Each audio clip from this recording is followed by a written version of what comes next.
Hola, bienvenidos al aula virtual del Instituto Nacional de Cardiología Ignacio Chávez. Mi nombre es Liliana López Flores, laboro en el Departamento de Enseñanza de Enfermería, actualmente como subjefe de Educación e Investigación. El tema que vamos a ver el día de hoy es el cálculo de la frecuencia cardíaca. A continuación, vamos a hablar acerca de cómo calcular la frecuencia cardíaca en un electrocardiograma normal. Antes que nada, vamos a recordar el concepto de frecuencia cardíaca. Se define como las veces que el corazón realiza el ciclo completo de llenado y vaciado de sus cámaras en un determinado tiempo, o bien el número de ciclos cardíacos contados en un minuto. Recordemos también que nos podemos encontrar con dos situaciones diferentes al calcular la frecuencia cardíaca, ya sea que el paciente se encuentre en bradicardia sinusal, cuando la frecuencia es menor de 60 latidos por minuto, o taquicardia, cuando es mayor de 100 latidos por minuto. Ambos casos pueden estar acompañados de diversos contextos clínicos muy específicos en cada paciente, por lo que solamente debemos tener en consideración la velocidad de los estímulos. También es importante recordar la velocidad del papel con el que contamos para realizar el trazo electrocardiográfico. Normalmente su velocidad es de 25 milímetros por segundo. Existen varios métodos que permiten el cálculo de la frecuencia cardíaca en un trazo electrocardiográfico. El método utilizado depende de que los ciclos cardíacos sean sincrónicos o de que haya alguna arritmia. Los más utilizados son 4. El primero es con una regla especial de lectura de electrocardiograma. El segundo método se lleva a cabo contando el número de QRS que se encuentran en 6 segundos y multiplicarlos por 10. El tercer método es llamado regla de los 1500 y el cuarto método es el método llamado del triplicado. A continuación vamos a describir cada uno. El primer método, que es usar una regla de lectura de electrocardiograma, nos va a permitir medir la frecuencia cardíaca, medir con facilidad los intervalos del electrocardiograma y calcular el eje eléctrico. Su utilización es sencilla. La frecuencia cardíaca se mide colocando el trazo electrocardiográfico en el inicio de la flecha que se señala. Se coloca la regla en el comienzo de un ciclo cardíaco, es decir, sobre una onda R. A partir de aquí se cuentan los ciclos cardíacos indicados en la regla y se lee la frecuencia cardíaca que coincida con el pico de la onda R que finaliza ambos ciclos. En este ejemplo, colocamos el trazo al inicio de la regla en donde nos señalan la flecha y contamos 2 ciclos cardíacos, 1 y 2. El segundo ciclo finaliza en 110, por lo tanto, el trazo de este paciente tiene 110 latidos por minuto. Ahora bien, veamos el segundo método. El segundo método se trata de cuantificar el número de QRS que nos encontramos en 6 segundos y multiplicarlos por 10.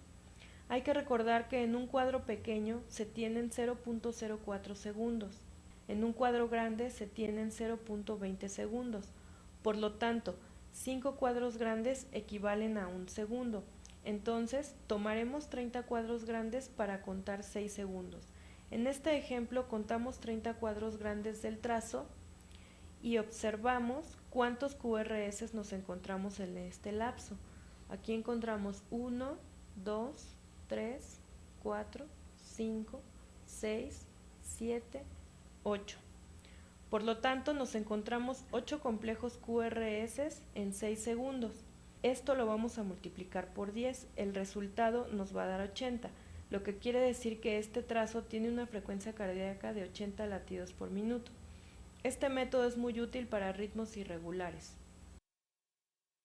El tercer método es la regla de los 1500.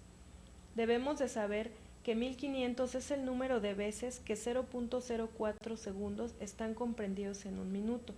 Por lo tanto, se comprende que empleando como divisor el número de cuadritos pequeños nos arroje como resultado la frecuencia cardíaca por minuto.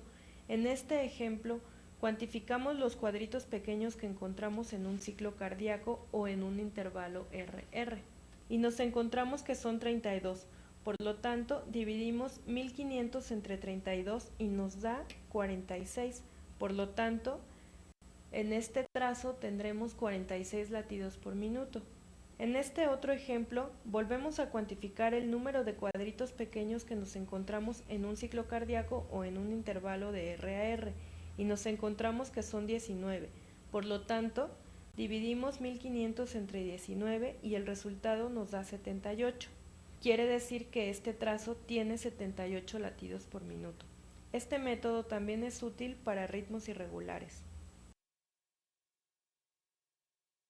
El cuarto método es el método del triplicado.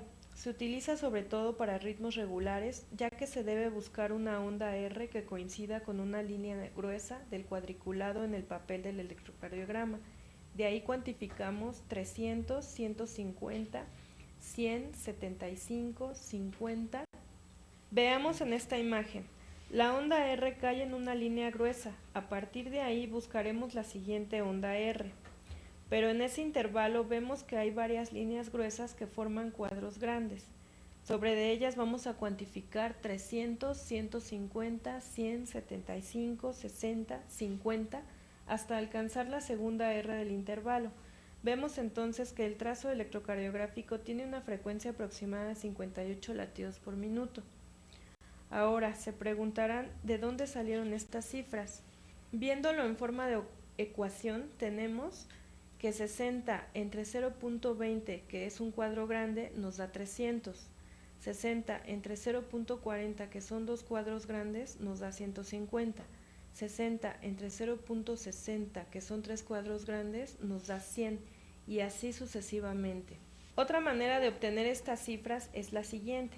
Nuevamente recordamos que un cuadrito pequeño son 0.04 segundos, uno grande son 0.20 segundos. Entonces, en 60 segundos, ¿cuántos cuadritos pequeños hay? Hagamos la ecuación. 60 segundos entre 0.04 segundos nos da 1500. Por lo tanto, en un minuto o en 60 segundos hay 1500 cuadritos pequeños. De aquí dividimos. 1500 entre 5 cuadritos pequeños nos da 300. 1500 entre 10 cuadritos pequeños nos da 150. 1500 entre 15 cuadritos pequeños nos da 100, y así sucesivamente. Con base en lo anterior, podemos decir que obtenemos la frecuencia cardíaca fácilmente si memorizamos las cifras 300, 150, 100, 75, 60, 50, sobreponiéndolas en las líneas gruesas que forman los cuadros grandes, siempre y cuando tomemos como referencia una R que esté sobre una línea gruesa, y a partir de ahí buscar la siguiente R. En el siguiente trazo localizamos la onda R sobre una línea gruesa. Enseguida buscamos la siguiente onda R. Entonces contamos los cuadros grandes o líneas gruesas que se encuentran en ese intervalo. Vemos aquí que tenemos 300, 150, pero el 150 sobrepasa la onda R que cierra nuestro ciclo. Por lo tanto, nos vamos a la siguiente tabla. De 300 a 150 hay 150 latidos de diferencia. En cada cuadro hay 30 latidos. Entonces, si tomamos como referencia el 150, vemos que aquí tenemos 30, aquí 30, son 60, por lo tanto tendremos 210 latidos por minuto. Estos son los métodos más utilizados para obtener la frecuencia cardíaca.